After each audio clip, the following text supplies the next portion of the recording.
Hello दोस्तों, स्वागत है आपका हमारे यूट्यूब चैनल में। मैं यहाँ पर आज आप लोगों को भूगोल के कुछ प्रीवियस ईयर क्वेश्चंस पेपर करवाऊँगी जो कि पीजीटी DSSB ज्योग्राफी में आपके लिए मतलब DSSB के एग्ज़ाम के लिए काफ़ी इम्पोर्टेंट होंगे। इसमें क्वेश्चंस है कि वह पहला विद्वान कौन था जिसने विश्व भूभाग को 3 महाद्वीपों यूरोप, एशिया और लीबिया में विभाजित किया। तो इसका आंसर होगा हेरोडोटस। हेरोडोटस वह पहला विद्वान था जिसने जो है इसका ए वाला सही होगा, जिसने कि यूरोप, एशिया और लीबिया में विभाजित किया। विश्व के भूभाग को 3 महाद्वीपों यूरोप, एशिया तथा लीबिया में विभाजित करने वाला पहला विद्वान हेरोडोटस था। हेरोडोटस प्रथम व्यक्ति था जिन्होंने अफ्रीका और एशिया महाद्वीप को लाल सागर द्वारा विभाजित बताया था। इन्होंने उस समय तक ज्ञात संसार का मानचित्र भी बनाया था। इसमें भूमध्य सागर के चारों ओर के प्रदेश को दिखलाया गया है। इस मानचित्र में यूरोप, एशिया तथा लीबिया के वे क्षेत्र थे जो भूमध्य सागर के समीपवर्ती थे।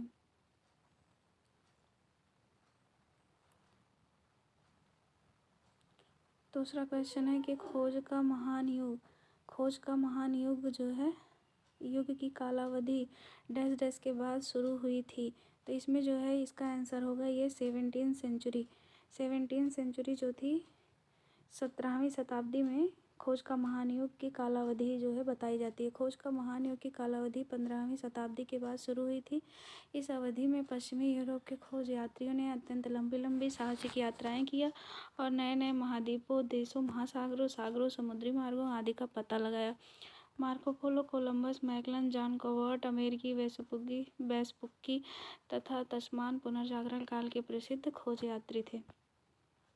तीसरा क्वेश्चन है कि इतिहास का भौगोलिक धुराग्र की अवधारणा किसने प्रतिपादित की। इसका आंसर होगा इतिहास के भौगोलिक धुराग्र की अवधारणा का प्रतिपादन किसने किया।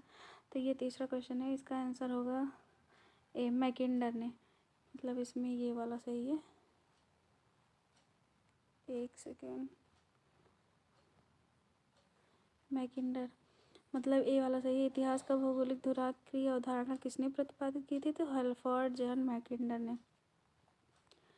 इसकी व्याख्या है मैकिंडर ने सर्वप्रथम 25 जनवरी जो है 1904 को रॉयल जियोग्राफिकल सोसाइटी के समक्ष एक शोध पत्र प्रस्तुत किया जिसका शीर्षक था the geographical pivot of history. ये इनकी बहुत फेमस किताब है, इतिहास जिसका वो हिंदी मतलब है इतिहास की भौगोलिक धुराग्र। मैकिंडर ने अपने इस लेख में बताया कि इतिहास की भौगोलिक धुरी यूरेशिया का विस्तृत भूक्षेत्र है जहाँ नदियाँ या तो आंतरिक सागरों में या हिमाच्छादित आर्कटिक सागर में गिरती हैं, जिसके कारण जलयान और समुद्री शक्तियाँ यहाँ प्रवेश नहीं कर पाती हैं।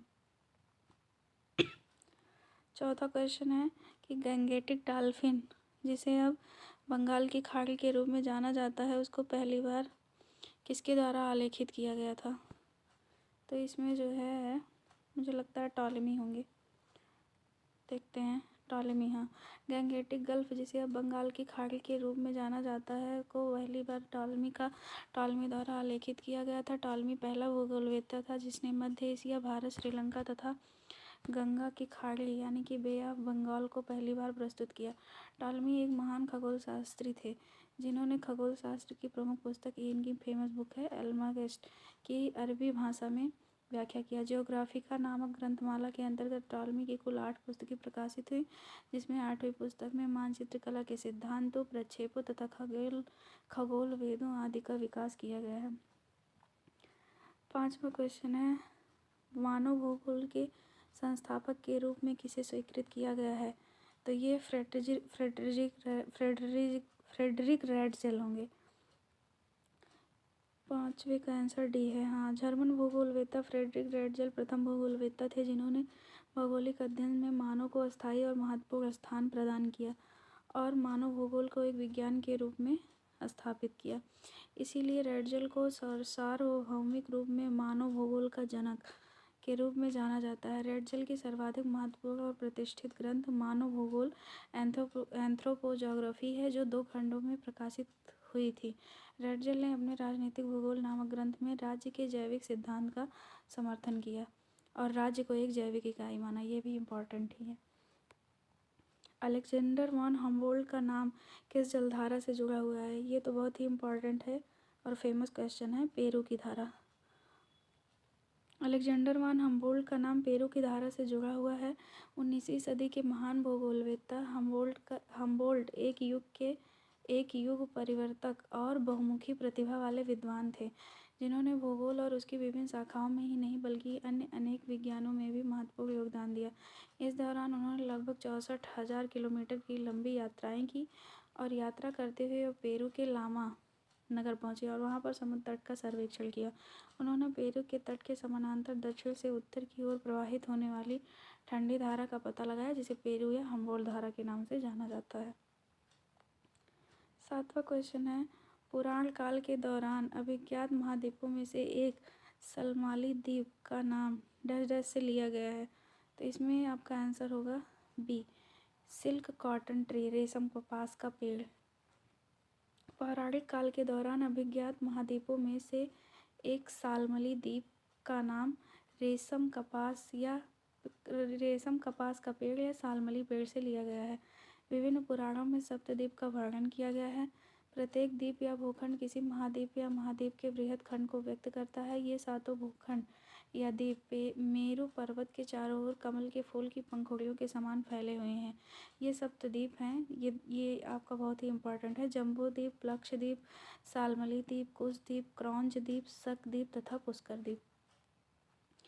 अब 8वां क्वेश्चन है कि आवधिक प्रकृति के विचार को मानसून की आवधिक प्रकृति के विचार को सामने रखने वाले पहले भूगोलवेत्ता निम्नलिखित में से कौन थे? इसमें जो है मुझे अरब होंगे, अरब ही होना चाहिए क्योंकि जो है मसूदी ने ही दिया था। देखते हैं इसका आंसर है ए। हाँ, मानसून की आवधिक प्रकृति के विचार को सामने रखने वाले पहले भूगोलवेत्ता जो है अरब भूगोलवेत्ता था, जिसने मतलब अल-मसूदी पहला अरब भूगोलवेत्ता था जिसने बंगाल की खाड़ी में चलने वाली मानसून हवाओं के विषय में बताया तथा विश्व को 14 जलवायु प्रदेशों में विभक्त किया था। 10वीं शताब्दी में भौगोलिक यात्राओं में विशेष रुचि रखने वाला अरब भूगोलवेत्ता अल-मकदीसी ने विश्व की जलवायु तथा सामान्य भूगोल पर पुस्तक लिखी और 14 मुख्य जलवायु प्रदेशों में विभाजित किया। अल-मकदीसी ने 14 में विभाजित किया था और सबसे पहले मानसून का विचार जो है अल-मसूदी ने रखा था। ये 9वां क्वेश्चन है कि ईसाई यूरोप के काल के दौरान प्रस्तावित किए गए टीओ मानचित्र में टी के मूल शब्द ने डैश डैश का प्रतिनिधित्व किया। तो इसका आंसर होगा डी, मेडिटेरेनियन सी। अंध युग में जिस मानचित्र की रचना हुई वह जो है आंग्ल अक्षर में ओ में टी मतलब TE9 को प्रदर्शित करता था। इस मानचित्र में पृथ्वी के चारों ओर गोलाकार ओ आकृति जलीय भाग दिखाया गया था। मानचित्र के मध्य में टी की आकृति वाला सागरीय भाग दिखाया गया था, जिसके ऊपरी भाग की ओर एजियन सागर और दूसरी ओर जो है ये एक तरफ ऊपर की ओर एजियन सागर और दूसरी ओर लाल सागर को दिखाया गया था तथा टी का स्कंद भूमध्य सागर को प्रदर्शित करता था। मतलब ऊपर की ओर आकृति वाला सागर जिसके ऊपरी भाग की ओर एजियन सागर, दूसरी ओर लाल सागर तथा टी का जो स्कंद था उसमें भूमध्य सागर को प्रदर्शित किया गया था। भूगोल के क्षेत्र में भूदृश्य लैंडस्केप शब्द निम्नलिखित में से किसके द्वारा प्रस्तुत किया गया था? ये तो कार्लो सावर होंगे। कार्लो सावर ने 1925 में प्रकाशित अपनी पुस्तक द मॉर्फोलॉजी ऑफ लैंडस्केप में भूदृश्य की संकल्पना का विस्तृत विवेचन किया है। उन्होंने जर्मन शब्द लैंडशाफ्ट के पर्याय के रूप में लैंडस्केप शब्द का प्रयोग किया। सावर प्रथम भूगोलवेत्ता थे जिन्होंने लैंडस्केप शब्द का प्रयोग किया था। उन्होंने भूदृश्य का प्रयोग दृश्य तत्वों के समुच्चय और क्षेत्र दोनों अर्थों में किया। 11वां क्वेश्चन है कि मतलब विद्वानों की सूची है और शीर्षक मतलब दोनों दिए गए हैं, इसमें से सही विकल्प का चयन करना है। एनेक्सिमेंडर इधर जो है इमैनुअल कांट, स्ट्रैबो, हेरोडोटस और इधर सब इनके जनक दिए गए हैं। तो कांट जो थे ये कॉस्मोलॉजी देखते हैं। एक्सेप्शनलिज्म, हाँ बी में जो है पहला होना चाहिए। बी में पहला एक ही ऑप्शन में है, तो हमारा जो है ये बी ऑप्शन सही हो जाएगा। तो देखते हैं इसकी और व्याख्या। एनेक्सिमेंडर जो है वो ब्रह्मांड विज्ञान के जनक हैं। इमैनुअल कांट जो हैं असाधारणता के जनक, मतलब पैराडाइम नहीं, एक्सेप्शनलिज्म है। स्ट्रैबो जो है प्रादेशिक भूगोल के जनक हैं और हेरोडोटस जो है इतिहास के जनक है। 12वां क्वेश्चन है, भूगोल के विकास में वेरेनियस के योगदान के संदर्भ में निम्नलिखित में से कौन सा कथन सही है? वह भूगोल को सामान्य या सार्वभौमिक भूगोल में विभाजित करने वाले पहले भूगोलवेत्ता थे। और दूसरा है, वह मुख्य रूप से भौतिक भूगोल के अध्ययन में रुचि रखते थे। तीसरा है, ही वाज द वे एकमात्र ऐसे विद्वान थे जिनका मानना था कि मानव समाज के विकास के लिए अपरिहार्य है। पहला और दूसरा तो सही ही है, नहीं पहला सही है, केवल इसमें जो है बी ऑप्शन सही है। देखते हैं इसकी व्याख्या। 17वीं शताब्दी के प्रसिद्ध जर्मन भूगोलवेत्ता वेरेनियस प्रथम भूगोलवेत्ता थे जिन्होंने भूगोल को दो खंडों सामान्य या सार्वभौमिक भूगोल या विशिष्ट भूगोल में विभाजित किया था। इनकी रुचि प्रादेशिक भूगोल में थी, ना कि भौतिक भूगोल में। ये जो है इम्पॉर्टेंट है, इनकी रुचि जो थी वो प्रादेशिक भूगोल में थी, भौतिक भूगोल में नहीं। इन्होंने यह स्पष्ट किया कि प्रादेशिक भूगोल सामान्य भूगोल पर और सामान्य भूगोल प्रादेशिक भूगोल पर, दोनों मतलब एक दूसरे पर निर्भर हैं। वेरेनियस प्रथम भूगोलवेत्ता था जिसने बताया कि पृथ्वी पर अधिकतम तापमान भूमध्य रेखा पेटी में नहीं बल्कि अयन रेखाओं, कर्क और मकर रेखाओं के समीप स्थित मरुस्थल भागों में पाया जाता है। 13वां क्वेश्चन है कि मतलब इसमें कथन और कारण दिया गया है और उसकी व्याख्या दी गई है। तो एक कथन है कि व्यवहारिकता कार्यात्मकता का संशोधित रूप है। Pragmatism is a modified form of functionalism. और रीजन दिया है, pragmatic geography identifies geographic space as a composite of knowledge and error. व्यवहारिक भूगोल भौगोलिक स्थान को ज्ञान और त्रुटि के सम्मिश्रण के रूप में पहचानता है। तो इसका सही आंसर होगा बी। ए और आर, ए करेक्ट है और लेकिन जो आर है वो गलत है। तो इसकी व्याख्या है, व्यवहारिकता कार्यात्मकता का संशोधित रूप है। यह कथन गलत है। व्यवहारिक भूगोल भौगोलिक स्थान को ज्ञान और त्रुटि सम्मिश्रण के रूप में पहचानता है। 14वां क्वेश्चन है, अटलांटिक महासागर का आकार क्या है? ये तो बहुत ही सरल है एकदम, इसका ये ऑप्शन होगा यस। अटलांटिक महासागर क्षेत्रफल के हिसाब से प्रशांत महासागर के बाद विश्व का दूसरा सबसे बड़ा महासागर है। यह महासागर उत्तर में ग्रीनलैंड से लेकर दक्षिण में अटलांटिक महासागर के हिसाब से प्रशांत महासागर के बाद विश्व का दूसरा सबसे बड़ा महासागर है। यह महासागर उत्तर में ग्रीनलैंड से लेकर दक्षिण में अंटार्कटिक महाद्वीप तक यह अक्षर के आकार में फैला हुआ है। इसके पूर्व में यूरोप एवं अफ्रीका तथा पश्चिम में उत्तरी एवं दक्षिणी अमेरिका स्थित है। यह महासागर भूमध्य रेखा के पास संकरा हो जाता है। 15वां क्वेश्चन है, निम्नलिखित में से कौन से सामूहिक रूप से जोवियन ग्रहों नामक समूह को बनाते हैं? तो जोवियन जो प्लैनेट होते हैं उसमें ए वाला ऑप्शन सही होगा। इसमें बृहस्पति, शनि, यूरेनस तथा नेपच्यून आते हैं। जो भी बाहरी प्लैनेट है मतलब बाहरी वाले उन्हीं सब आते हैं इसमें। बृहस्पति, शनि, अरुण तथा वरुण सामूहिक रूप से जोवियन ग्रहों का समूह बनाते हैं क्योंकि ये सूर्य से अधिक दूरी पर हैं, जबकि बुध, शुक्र, पृथ्वी तथा मंगल सामूहिक रूप से इन्हें पार्थिव ग्रह कहा जाता है या आंतरिक ग्रह, क्योंकि ये सूर्य के निकट दूरी पर हैं। सौर मंडल में स्वयं सूर्य तथा इसके 8 ग्रह, उपग्रह, क्षुद्र ग्रह मतलब ग्रह हो गए, उपग्रह हो गए, क्षुद्र ग्रह एवं उल्काएं एवं धूमकेतु सम्मिलित हैं। सूर्य से दूरी के अनुसार ग्रहों के नाम बुध, शुक्र, पृथ्वी, मंगल, बृहस्पति, शनि, अरुण तथा वरुण है।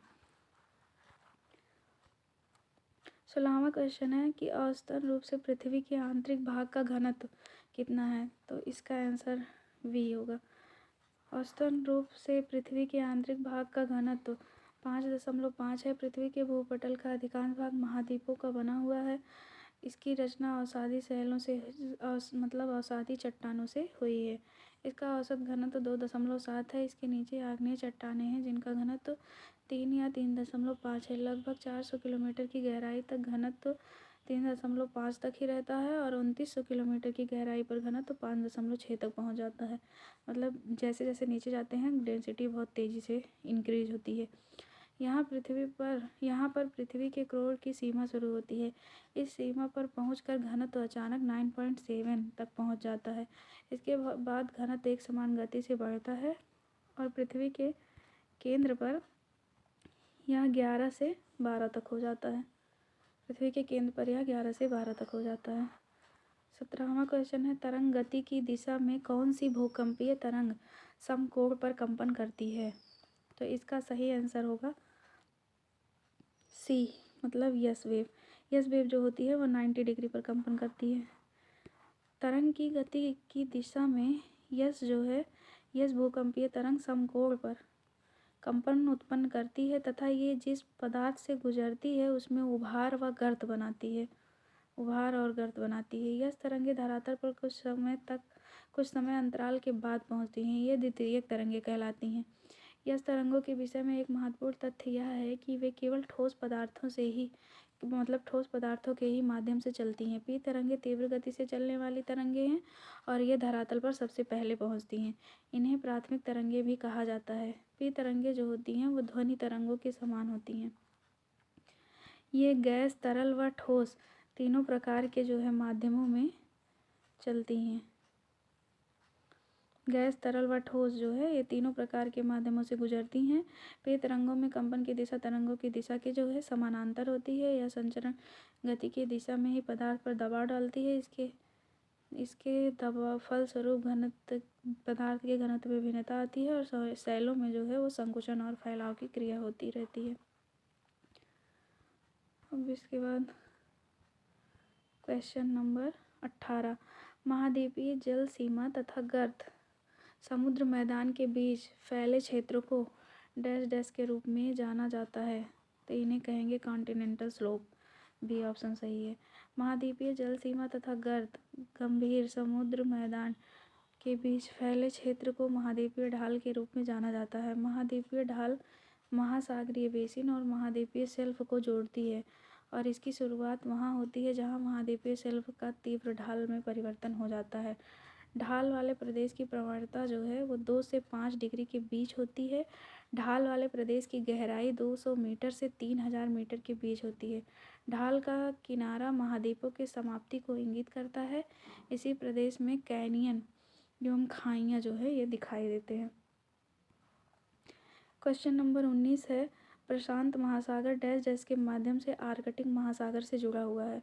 तो ये बेरिंग जल संधि और प्रशांत महासागर को आर्कटिक महासागर से जोड़ता है।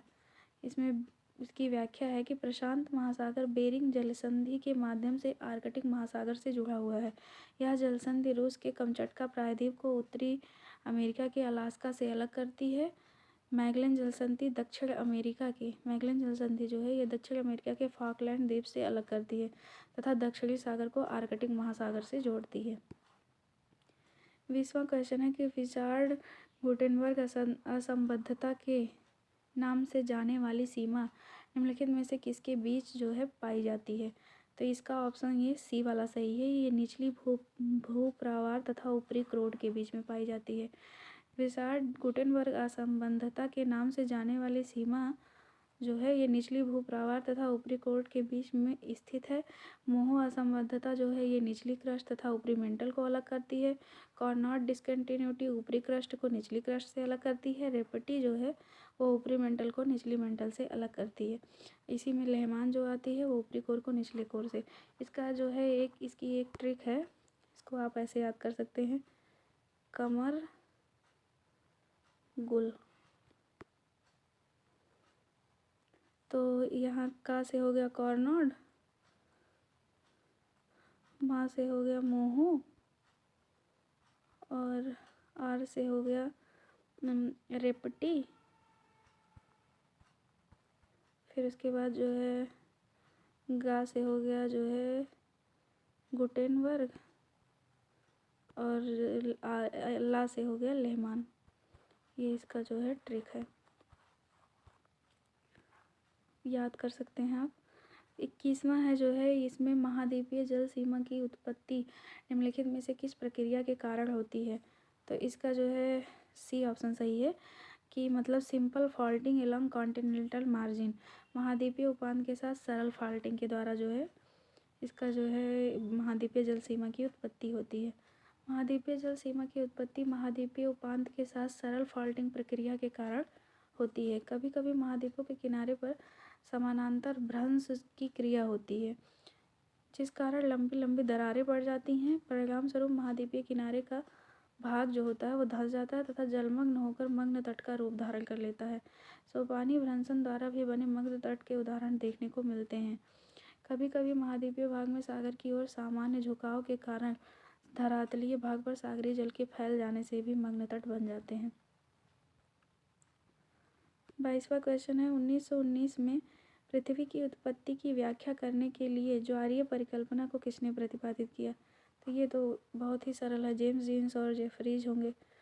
1919 में पृथ्वी की उत्पत्ति की इन्होंने जो है 1919 में पृथ्वी की उत्पत्ति की जो है व्याख्या करने के लिए ज्वारीय परिकल्पना को सर जेम्स जीन्स ने प्रतिपादित किया। इस परिकल्पना को जेफरीज महोदय ने 1929 में जो है इसमें संशोधन किया।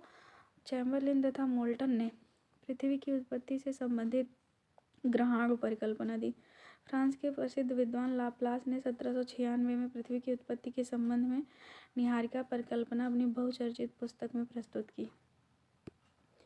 23वां क्वेश्चन है कि पृथ्वी की निम्नलिखित में से कौन सी परतें बाह्य से आंतरिक तक सही क्रम में व्यवस्थित हैं? इसमें होगा क्रस्ट, मेंटल, फिर कोर।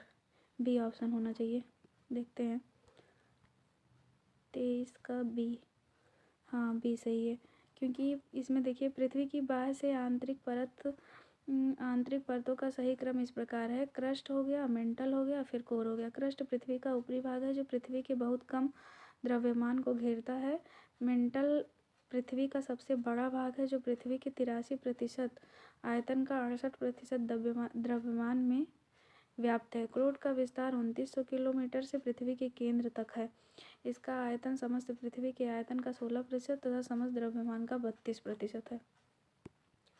24वां है कि भूमध्य रेखा के उत्तर में अटलांटिक महासागर की मध्य अटलांटिक कटक को क्या कहते हैं? उत्तर में जो होती है वो डॉल्फिन रिज होती है, जहाँ तक, हाँ सी ऑप्शन सही है इसमें। भूमध्य रेखा के उत्तर में अटलांटिक महासागर की मध्य अटलांटिक रिज को डॉल्फिन रिज के रूप में जाना जाता है। भूमध्य रेखा के दक्षिण में इसे चैलेंजर उभार के नाम से जानते हैं। आइसलैंड और स्कॉटलैंड के बीच इस कटक को विविल थॉम्सन कटक कहते हैं। ये इंपॉर्टेंट है। आइसलैंड और स्कॉटलैंड के बीच इस कटक को विविल थॉम्सन कटक कहते हैं। ग्रीनलैंड के दक्षिण में कटक जो है वो चौड़ा होता जाता है, इसे टेलीग्राफिक पठार कहा जाता है। मध्य अटलांटिक कटक उत्तर में आइसलैंड से मध्य अटलांटिक कटक जो है वो उत्तर में आइसलैंड से दक्षिण में बोवेट द्वीप तक यस अक्षर के आकार में 14,400 किलोमीटर की लंबाई में फैला है तथा कहीं भी सागर तल 4,000 मीटर से नीचे नहीं जाता है। 25वां क्वेश्चन है, 132 ईसा पश्चात के दौरान भूकंप के उत्केंद्र की दिशा का अनुमान लगाने और महसूस न होने वाली तरंगों का पता लगाने के लिए उपयोग किए जाने वाले उपकरण को तैयार करने वाला पहला व्यक्ति कौन था? ये इम्पॉर्टेंट क्वेश्चन है, इसका बी ऑप्शन सही होगा कि चॉन्ग हेंग। इसकी व्याख्या देखते हैं कि 132 ईसा पश्चात के दौरान भूकंप के उत्केंद्र की दिशा का अनुमान लगाने और महसूस न होने वाली तरंगों का पता लगाने के लिए उपयोग किए जाने वाले उपकरण को तैयार करने वाला पहला व्यक्ति चांग हेंग था। ईसा है 132। हान काल में चांग हेंग नामक विद्वान ने ज्योतिष के 2 ग्रंथों की रचना की। इन्होंने विश्व के प्रथम भूकंप सूचक यंत्र का आविष्कार किया। थैंक यू दोस्तों, आज यहाँ तक देखते हैं, अब आगे का कल देखा जाएगा।